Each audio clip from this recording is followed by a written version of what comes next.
दोस्तों, आज 1 फरवरी 2024 को वित्त मंत्री निर्मला सीतारमण ने अंतरिम बजट 2024 पेश किया, जिसमें कई बड़े ऐलान किए गए।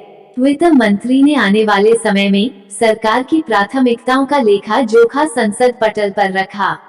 वित्त मंत्री ने अपने बजट भाषण में इंफ्रास्ट्रक्चर, इनकम टैक्स से जुड़ी कई घोषणाएं भी की। बजट पेश होने के बाद माननीय पीएम नरेंद्र मोदी ने वित्त मंत्री को शानदार बजट पेश करने के लिए बधाई दी। इसके साथ ही उन्होंने कहा कि रेल यात्रियों को आरामदायक सफर करने को मिलेगा। दोस्तों, इसके बावजूद रेलवे स्टॉक्स आज हताश निराश नजर आया। IRCTC 1.4% नीचे गिरकर 963 रुपए 30 पैसे पर बंद हुआ। IRFC 3% टूटकर 169 रुपए 90 पैसे पर बंद हुआ। RVNL 3.5% नीचे गिरकर 297 रुपए 55 पैसे पर बंद हुआ। 3.7% टूटकर इरकॉन का शेयर 228 रुपए 60 पैसे पर बंद हुआ। रेलटेल का शेयर 4% नीचे गिरा और 419 रुपए 95 पैसे पर बंद हुआ। सबसे अधिक गिरावट राइट्स के शेयरों में देखा गया। यह 5.4% नीचे गिरकर 703 रुपए 5 पैसे पर बंद हुआ। इस प्रकार से रेलवे का सभी स्टॉक गिरावट में ही देखा गया। दोस्तों, बजट में रेलवे के लिए बजट एलोकेशन बढ़ाए जाने के बाद भी रेलवे स्टॉक्स लाल निशान में ही रहे। 1 फरवरी 2024 को सबसे ज्यादा 5.4% तक गिरावट राइट्स यानी rail India technical and economic service के शेयरों में आया।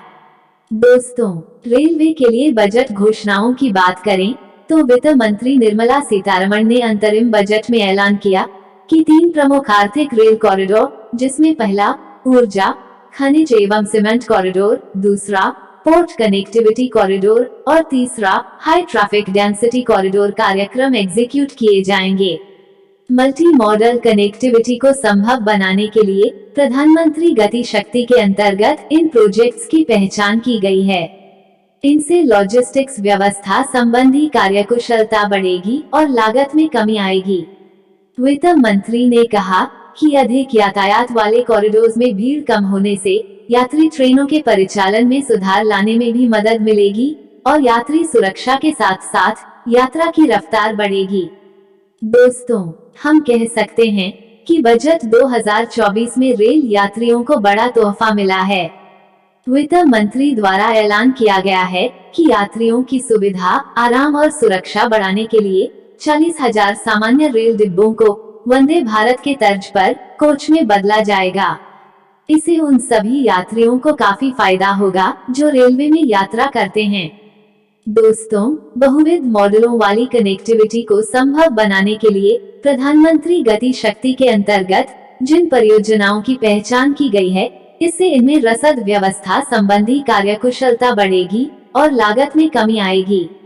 अधिक यातायात वाले गलियारों में भीड़ कम होने से यात्री ट्रेनों के परिचालन में सुधार लाने में भी मदद मिलेगी और यात्री सुरक्षा एवं यात्रा की रफ्तार बढ़ेगी। समर्पित माल भाड़ा गलियारों के साथ साथ इन तीनों आर्थिक गलियारा कार्यक्रमों से हमारी जीडीपी की विकास दर बढ़ेगी।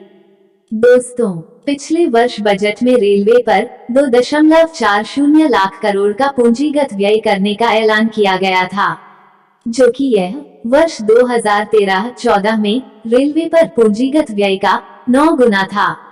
दोस्तों, मोदी सरकार में रेलवे सेक्टर फोकस में रहा है। बीते कुछ वर्षों में सरकार द्वारा रेलवे में काफी अहम बदलाव किए गए हैं।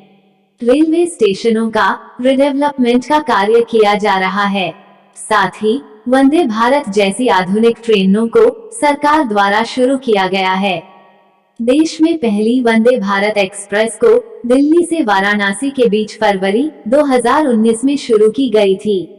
मौजूदा समय में 30 से ज्यादा वंदे भारत एक्सप्रेस देश के अलग अलग राज्यों में चल रही है। फिलहाल चल रही सभी Vande Bharat express chair car category की है। सरकार की योजना आने वाले समय में स्लीपर वंदे भारत एक्सप्रेस ट्रेनें लाने की है, जिससे कि लंबे रूट्स पर भी वंदे भारत ट्रेन का परिचालन किया जा सके। लेकिन दोस्तों, वैश्विक मार्केट से कमजोर संकेतों के बीच आज के अंतरिम बजट के दिन घरेलू स्टॉक मार्केट में बिकवाली का दबाव रहा। वित्त मंत्री निर्मला सीतारमण के ऐलानों से बावजूद मार्केट को सपोर्ट नहीं मिला और यह फिसल गया।